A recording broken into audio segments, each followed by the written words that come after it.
हरे Krishna. Srila Prabhupada book reading में आप सभी का स्वागत है। आज हम पढ़ने जा रहे हैं श्रीमद् भगवद गीता यथारूप का चौथे अध्याय का 29वां से 34वां श्लोक। तो चलिए शुरू करते हैं।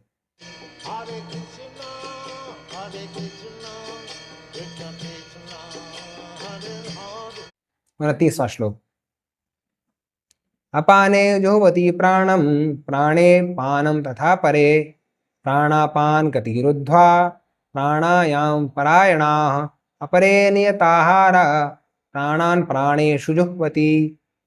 अर्थात अन्य लोग भी हैं जो समाधि में रहने के लिए श्वास को रोके रहते हैं, यानी प्राणायाम। वे अपान में प्राण को और प्राण में अपान को रोकने का अभ्यास करते हैं और अंत में प्राण अपान को रोककर समाधि में रहते हैं।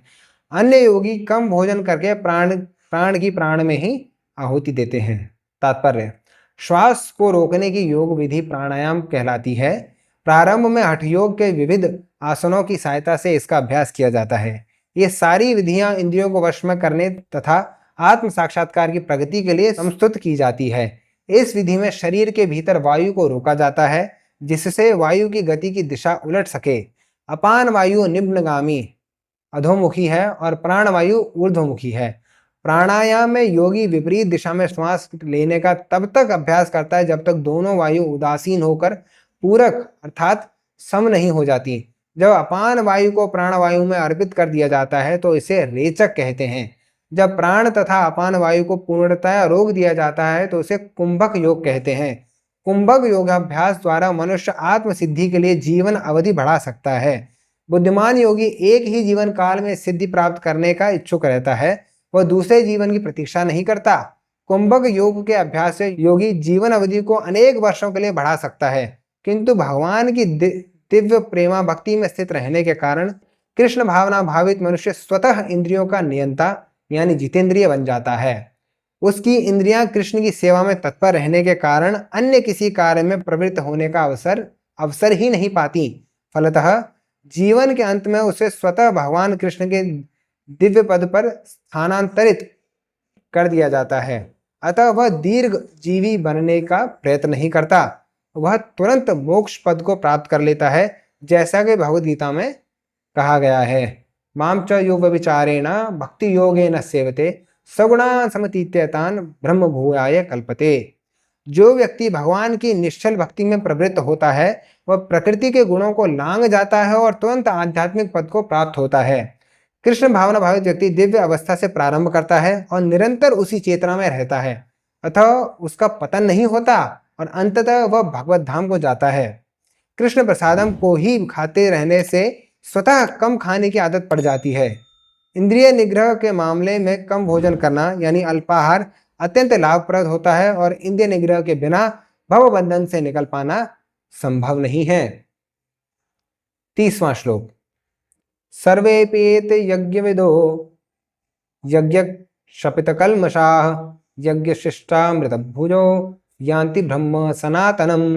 अर्थात ये सभी यज्ञ करने वाले यज्ञों का अर्थ जानने के कारण पाप कर्मों से मुक्त हो जाते हैं और यज्ञों के फल रूपी अमृत को छककर परम दिव्य आकाश की ओर बढ़ते जाते हैं। तात्पर्य: विभिन्न प्रकार के यज्ञों तथा द्रव्य यज्ञ, स्वाध्याय यज्ञ तथा योग यज्ञ की उपर्युक्त व्याख्या से यह देखा जा सकता है कि इन सब का एक ही उद्देश्य है और वह है इंद्रियों का निग्रह। इंद्रिय तृप्ति ही भौतिक अस्तित्व का मूल कारण है। अतः जब तक इंद्रिय तृप्ति से भिन्न धरातल पर स्थित न हुआ जाए तब तक सच्चिदानंद के नित्य धरातल तक उठ पाना संभव नहीं है। यह धरातल नित्य आकाश या ब्रह्म आकाश में है। उपर्युक्त सारे यज्ञों से संसार के पाप कर्मों से विमल हुआ जा सकता है। जीवन में इस प्रगति से मनुष्य न केवल सुखी और ऐश्वर्यवान बनता है, अपितु अंत में वह निराकार ब्रह्म के साथ तादात्म्य के द्वारा या श्री भगवान कृष्ण की संगति प्राप्त करके भगवान के शाश्वत धाम को प्राप्त करता है। 31वां श्लोक। नायम लोकोस्ति यज्ञस्य कुतो अन्यः कुरु सत्तमा। अर्थात हे कुरुश्रेष्ठ, जब यज्ञ के बिना मनुष्य इस लोक में या इस जीवन में ही सुखपूर्वक नहीं रह सकता तो फिर अगले जन्म में कैसे रह सकेगा। तात्पर्य: मनुष्य इस लोक में चाहे जिस रूप में रहे वह अपने स्वरूप से अनभिज्ञ रहता है। दूसरे शब्दों में भौतिक जगत में हमारा अस्तित्व हमारे पापपूर्ण जीवन के बहुगुणित फलों के कारण है। अज्ञान ही पापपूर्ण जीवन का कारण है और पापपूर्ण जीवन ही इस भौतिक जगत में अस्तित्व का कारण है। मनुष्य जीवन ही वह द्वार है जिससे होकर इस बंधन से बाहर निकला जा सकता है। अतः वेद हमें धर्म, अर्थ, काम तथा मोक्ष का मार्ग दिखलाकर बाहर निकलने का अवसर प्रदान करते हैं। धर्म या ऊपर समस्तुत अनेक प्रकार के यज्ञ हमारी आर्थिक समस्याओं को स्वतः हल कर सकते हैं। जनसंख्या में वृद्धि होने पर भी यज्ञ संपन्न करने से हमें प्रचुर भोजन, प्रचुर दूध इत्यादि मिलता रहता है। जब शरीर की आवश्यकताएं पूर्ण होती रहती हैं तो इंद्रियों को तुष्ट करने की बारी आती है। अतः वेदों में नियमित इंद्रिय तृप्ति के लिए पवित्र विवाह का विधान है। इस प्रकार मनुष्य भौतिक बंधन से क्रमशः छूटकर उच्च पद की ओर अग्रसर होता है और मुक्त जीवन की पूर्णता परमेश्वर का सानिध्य प्राप्त करने में है।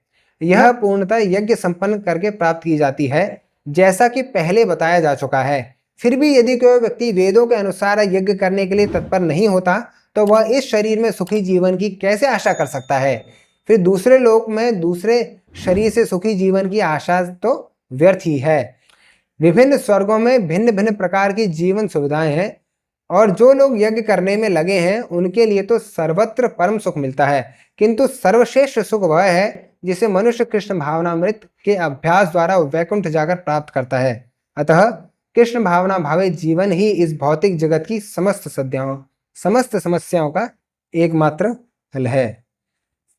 32वां श्लोक। एवं बहुविधा यज्ञा वितता ब्रह्मणो मुखे कर्मजान विद्धि तान सर्वान एवं ज्ञात्वा विमोक्षसे।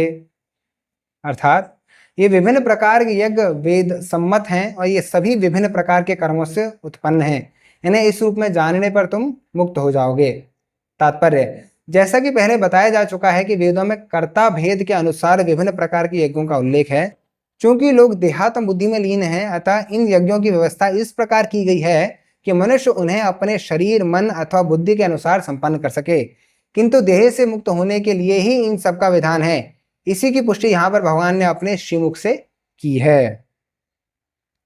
33वां श्लोक। श्रेयान द्रव्यमयाद यज्ञात् ज्ञान यज्ञा परंतप सर्वं कर्माभिखिलं पार्थ ज्ञाने परिसमाप्यते। अर्थात, हे परंतप, द्रव्य यज्ञ से ज्ञान यज्ञ श्रेष्ठ है। हे पार्थ, अंततो गत्वा सारे कर्म यज्ञों का अवसान दिव्य ज्ञान में होता है। तात्पर्य, समस्त यज्ञों का यही एक प्रयोजन है कि जीव को पूर्ण ज्ञान प्राप्त हो जिससे वह भौतिक कष्टों से छुटकारा पाकर अंत में परमेश्वर की दिव्य सेवा कर सके। तो भी इन सारे यज्ञों की विधि क्रियाओं में रहस्य भरा है और मनुष्य को यह रहस्य जान लेना चाहिए। कभी कभी कर्ता की श्रद्धा के अनुसार यज्ञ विभिन्न रूप धारण कर लेते हैं।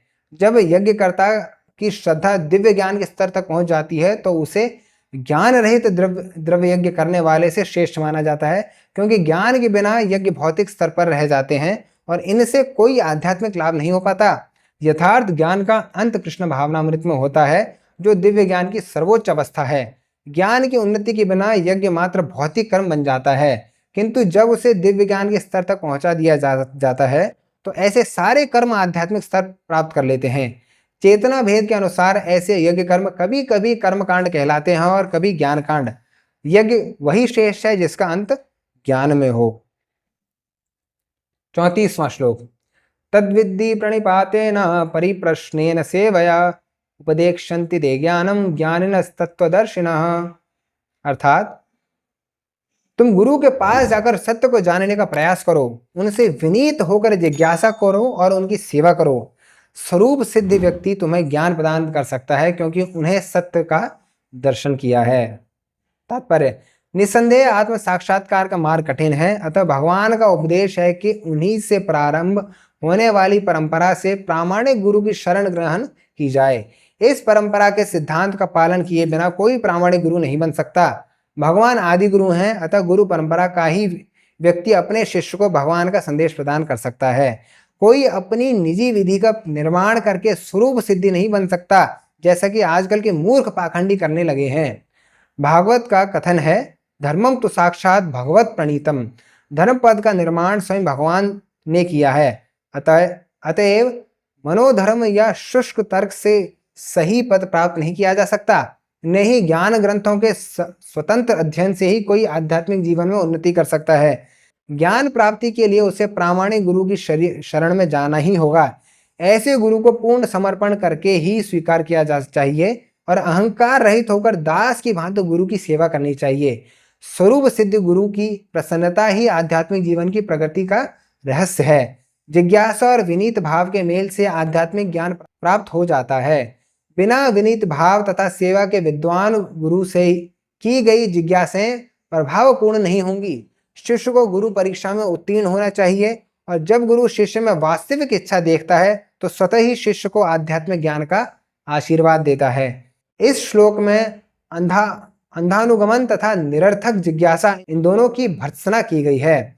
शिष्य न केवल गुरु से विनीत होकर सुने, अभी तो विनीत भाव तथा सेवा और जिज्ञासा द्वारा गुरु से स्पष्ट ज्ञान प्राप्त करे।